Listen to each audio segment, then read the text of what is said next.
hate saying that, it sounds like Harry now.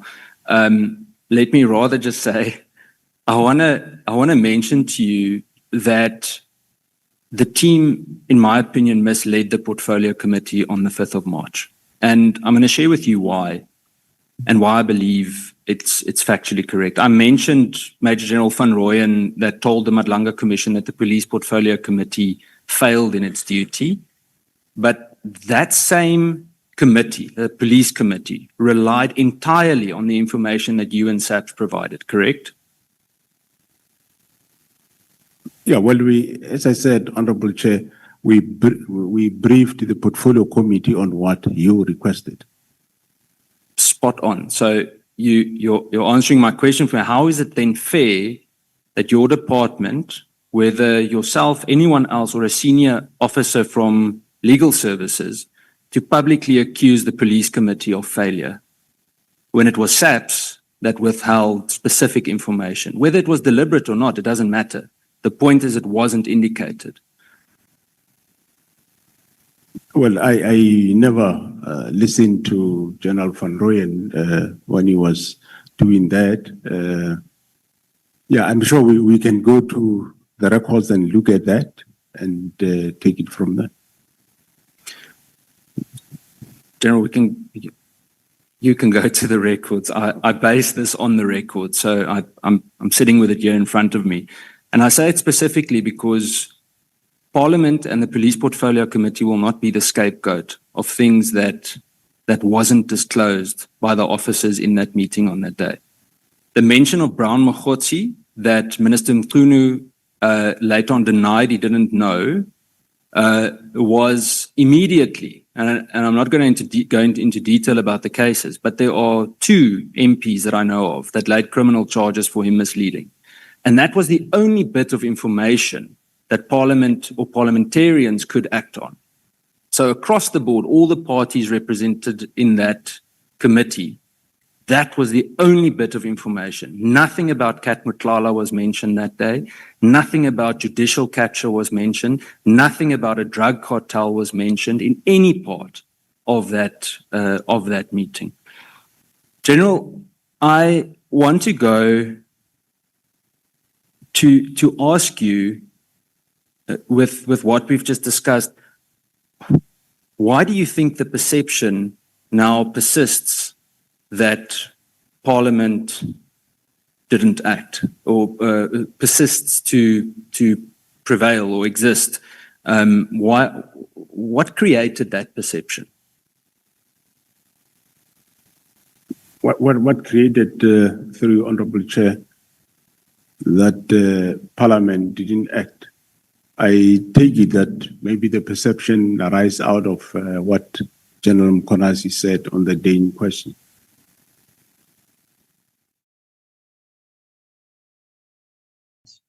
It was no surprise, Honorable Chair and members, when I heard from the media asking me about the letter to withdraw the political task team. I just laughed it off, because Section 207 gave me a mandate and responsibility to do policing in this province. Now, if there's an instruction that is going to interfere with operations of the South African Police Service, for me, it will be perceived as a defeating edge of justice. So therefore, I'll need to put very close attention on SAR. And because I wondered what would have informed. I phoned the National Commission, was on leave at the time when the letter was written, allegedly, and he didn't know anything about it. But there was an instruction, and assumingly now we heard today that it was a directive, because I had not received it as a provincial commission. When the provincial management had asked me about it, the provincial leadership executive, I told them that the political team is pretty much active and they're working, they're doing their work. And any other person who gave me instruction otherwise can do it, only the National Commissioner and nobody else but the National Commissioner of South African Police Service, because he's my boss. If he tells me I must change his policing tactics into something else, I shall do so as a disciplined police officer.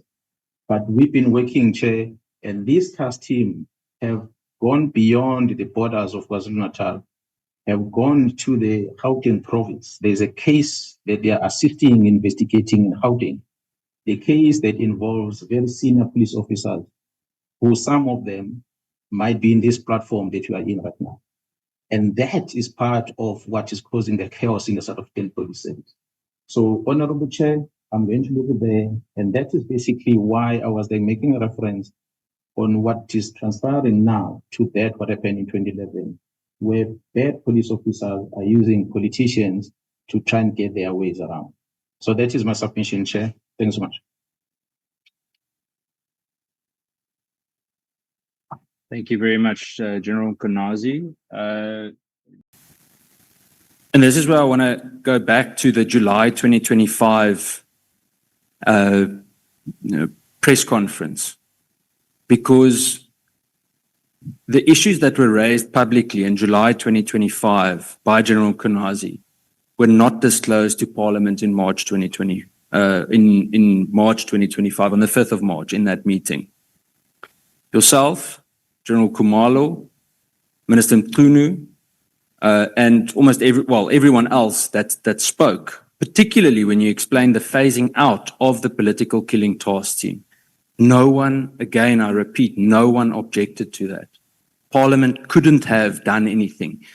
When you spoke about strategic input, policy input, etc., if there was something that showed red lights there, there's a discussion to be held. But if the minister gives a directive and the way that it's explained to us by the police as though we accept this, I don't know if they accept it in a strategic way, but if the police then come and say we're disbanding, then it creates the impression that everyone is on par with each other.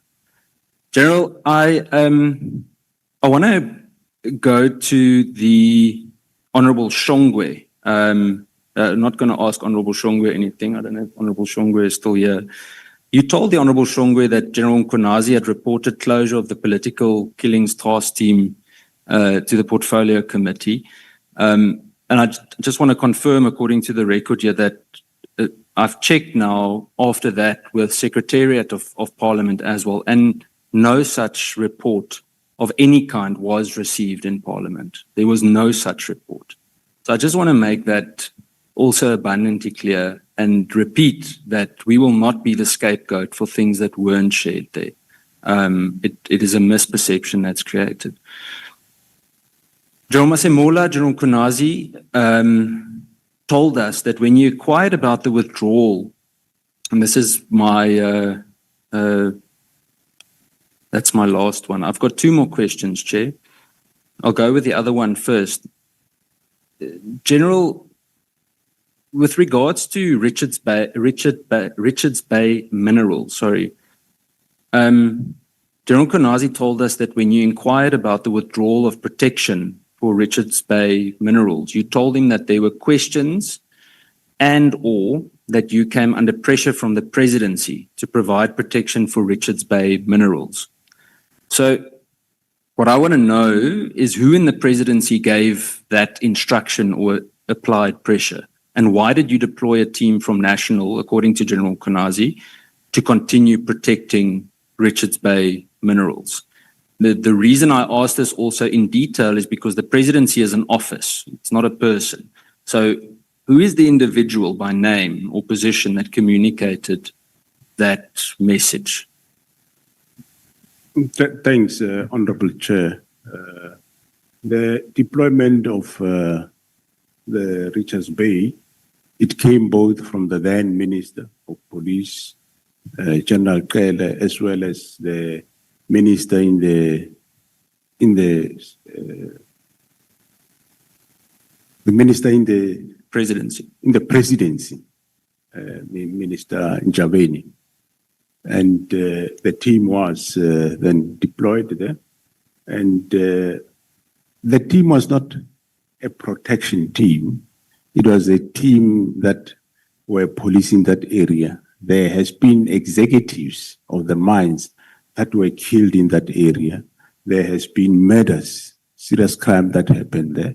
And later, of course, with the help of the province, some of the suspects were arrested, some were killed, even by the team from the province. I know there was a shootout at Palito between one of the suspects and the NIU in the province of KwaZulu-Natal. So it wasn't a protection. those members were deployed based on crime what was happening there. It happens quite often, Honorable Chair.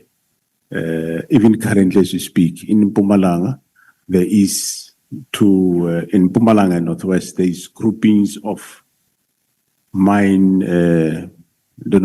call it mine companies that are fighting the same side. It's a new trend that is coming now, especially in Mpumalanga, Northwest, where looks like people are licensed to mine in the same area.